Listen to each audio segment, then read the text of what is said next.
मैं साथियों आप लोगों के समक्ष ये बहुत शॉर्ट नोटिस पे आप लोगों को बुलाना पड़ा और मैं कुछ बातें रखूंगा, उसके बाद आप स्वतंत्र हैं कि आप जो भी सवाल पूछना चाहें, क्योंकि हमारी प्रेस कॉन्फ्रेंस भाजपा की प्रेस कॉन्फ्रेंस की तरह नहीं होती है जहां एक आलाप होता है, यहाँ अंतरालाप होगा।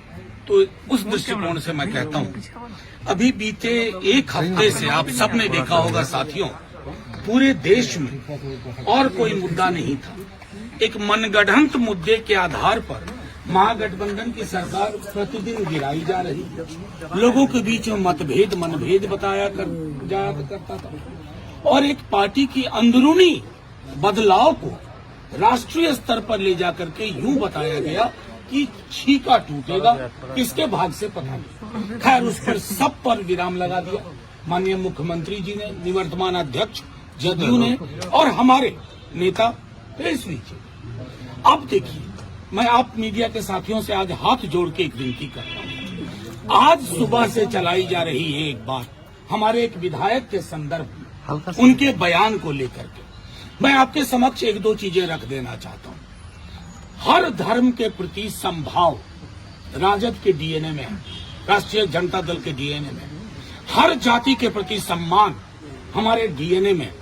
लेकिन क्या हम सावित्री बाई फुले को भुला दें? सावित्री बाई फुले और महात्मा फुले, सावित्री बाई फुले कौन थी शायद हमारे भाजपा के लोगों को नहीं पता होगा।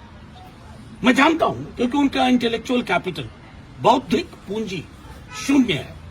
लेकिन सावित्री बाई फुले ने जो मंदिर के संदर्भ में कहा, विद्यालयों के संदर्भ में, शिक्षा के संदर्भ में कहा, आप उस संदर्भ को जब कोई एक विधायक हमारे उद्धृत करते हैं, एक वंचित समाज की से आने वाली महिला के लिए और उनके विचारों के लिए आप किस प्रकार की टिप्पणी करते हैं?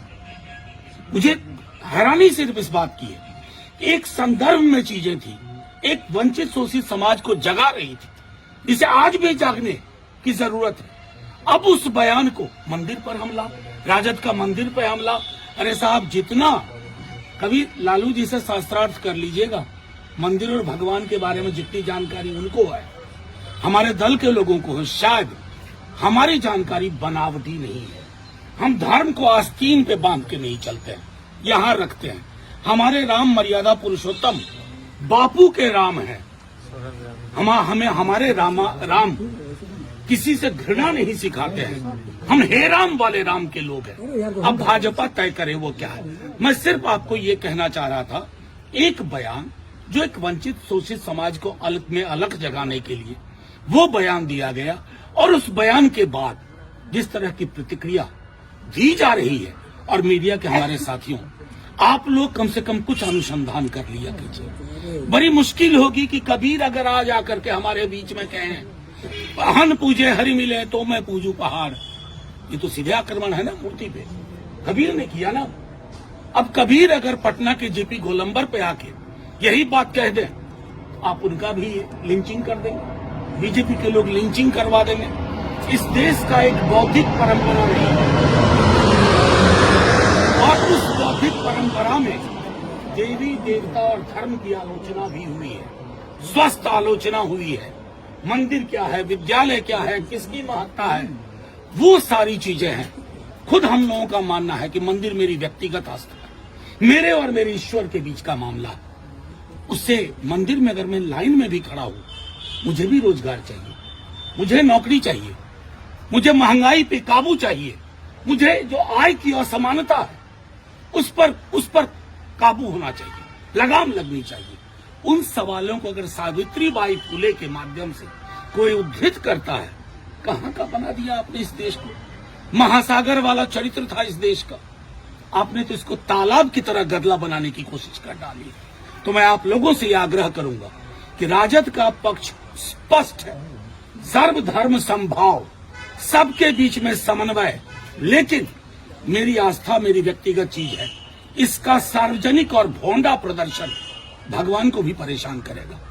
अगर मर्यादा पुरुषोत्तम सचमुच आज पृथ्वी पे आ जाए 22 तारीख के बाद, प्राण प्रतिष्ठा के बाद, 2-4 सवाल मोदी जी को ही पूछेंगे। मेरे युवाओं का रोजगार कहाँ है? देश में इतनी महंगाई क्यों है? लोगों के बीच में संपत्ति का बंटवारा इस तरह का क्यों है कि 5 समृद्धि के टापू के समक्ष सब लोग नतमस्तक है? ये मर्यादा पुरुषोत्तम भी पूछे, लेकिन मर्यादा पुरुषोत्तम की उस छवि को मोदी जी समझते नहीं, भाजपा के लोग नहीं समझते।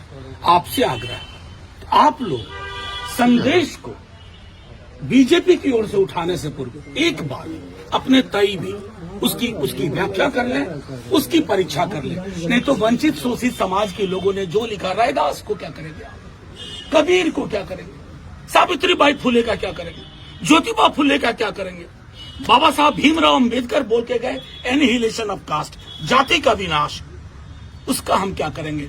और दूसरी छोड़िए, ज्यादा पीछे नहीं ले जाऊंगा, 4 दिन पूर्व असम के सीएम हिमंत बिस्वा शर्मा ने अपने आधिकारिक ट्विटर हैंडल पे लिखा कि शूद्रों का काम है बाकी के वर्णों की सेवा करना।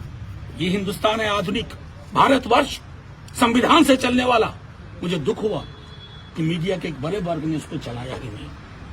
तो ये जो है ना, ये लेवल प्लेइंग फील्ड नहीं है। बस आप लोगों से इतना आग्रह है, आप सबों को नव वर्ष की मंगल कामनाएं, शुभकामनाएं। आप लोग खूब तरक्की करें, आपकी माइक बुलंद भी रहे, स्वतंत्र भी रहे। अमर जी, रेडियो के मुख्य प्रवक्ता है नीरज कुमार।